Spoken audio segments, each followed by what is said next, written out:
আসসালামু আলাইকুম সবাইকে। আজকের ব্লগটা সকাল থেকে শুরু করেছি। তো সকাল সকাল আমরা দুই বোন বের হয়ে যাচ্ছি, সাথে বোনের মেয়েও আছে। তো কেন যাচ্ছি, কি কারণে যাচ্ছি সেটা একটু পরেই বুঝতে পারবেন। আজ কাম ইয়ে হবে দেন, লাখ টাকার গহনা পড়ছেন, গহনার যে দাম।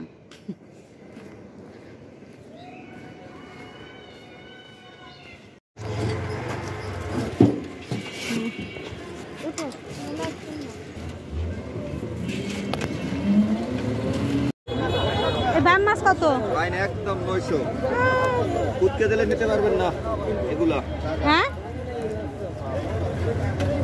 কত? একদম 900। কম নাই? দামও নাই। আর কোন মাছ? ও সামনে যা।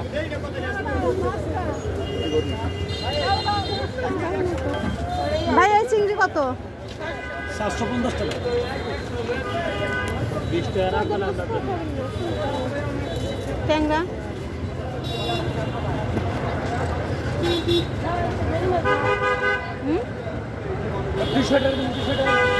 সামনে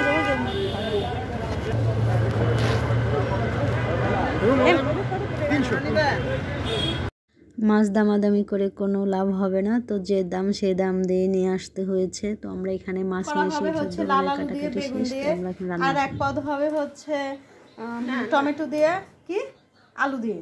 ওইটাই খাবি না?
খাওয়ার মানুষ এছাড়া ক্যামেরা কেউ নাই।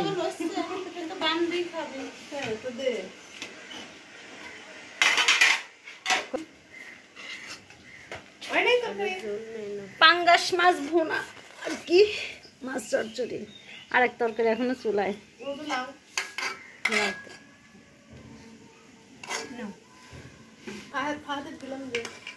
সুজা হও সবসময় মুড অফ কেন? এই যে আপনারা যারা দেখছেন যে আমার ভিডিওতে ভয়েস দিয়েছে, এই সেই নুসরাত ওরফে নুসরাত, ও কম্পিউটার দেখে ভাত খাবে চলে গেছে। পরের খাবার দাবারের ফাইনাল, এটা আমার বাম মাছের তরকারির ফাইনাল লুক। আলু বেগুন,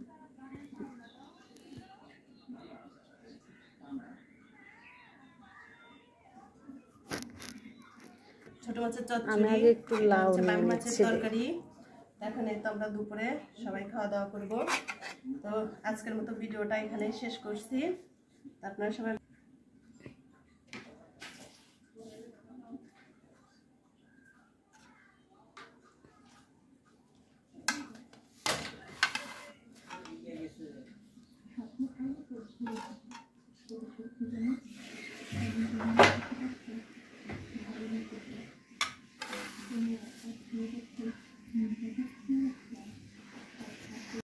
দুপুরে খাওয়া দাওয়া শেষ করে এটা হচ্ছে সন্ধ্যার সময়। আমার বোন আসছে ঢাকাতে, আমার মা চাউলের গুঁড়ি দিয়ে দিয়েছে পিঠা খাওয়ার জন্য। তো আমরা সব বোন একসাথে হয়েছি। আমি নিজেই কিন্তু পিঠা বানাচ্ছি, অন্য কেউ না। তো দেখা যাক আমার পিঠা কেমন হয়। আর আমি কিন্তু অনেক ভালো পিঠা বানাতে পারি, সব পিঠাই অনেক সুন্দর করে বানাতে পারি। এই পিঠাটা সবাই খেতে অনেক পছন্দ করে, আমাদের ঘরে সবাই অনেক পছন্দ করে এই পিঠা। আমি তেমন পছন্দ করি না, আমি শুকনাটা একটা দুটা খাইলে খাই, না খাইলে নাই।